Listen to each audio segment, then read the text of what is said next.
Welcome to WagerTalk TV, where we're previewing the NFC East. Ralph Michael is joining me for the 2-minute rundown, as he does every week.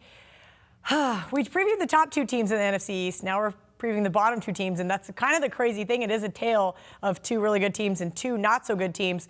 Talk to me about Eli Manning and the New York Giants. Well, there's a lot of people bashing the Giants and what they did in the offseason. I will tell you a positive note, is that they were only minus 15 yards per game last year.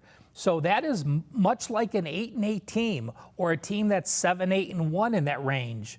And that's about all I have good to say. I think the Giants are a mess. I don't understand what they're doing. Trade your best defensive player, Beckham. Trade your best offensive player, Beckham. Trade your best defensive player, Vernon. The draft choice, Daniel Jones, I don't understand. And he and Eli look like mirror images of one another. Well, I've seen pictures in practice, and I'm going, why? Because David Cutcliffe was his quarterback coach. David Cutcliffe was Daniel Jones' head coach. So you're right.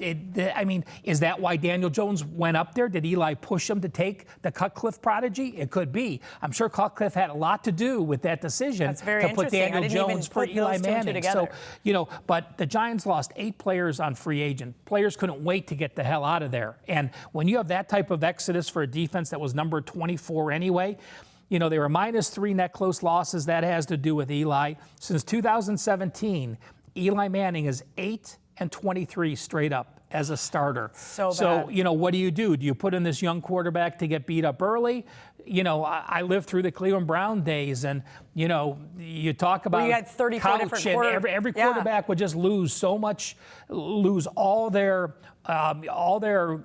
gusto because their life was just taken out of them getting beat up early. I'll talk about more in the next video with that, but they're a dog in 12 games. They're favored in 4 games, and that's Detroit and Arizona and some real bad teams.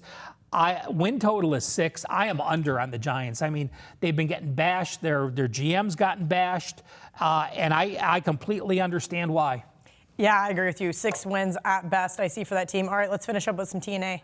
Well, I'm giving you a positive Giants. After all I talk negative. Well, because it's going to be like that. It's going to reflect in the line, too. It is. The Giants are 11-0 as a dog when they're playing a division opponent off a straight-up an ATS win. So, Dallas is coming in or Philly's coming in off a nice win that they won and covered, and now they're playing the Giants. They're a favorite against the Giants. Perhaps they look past them, but the Giants are 11-0 in that role against the spread. All right, great stuff from Ralph. Make sure you guys listen to the WagerTalk podcast each and every Thursday. Just search WagerTalk podcast on iTunes, Google Play, iHeartRadio, Spotify, and all major podcast networks.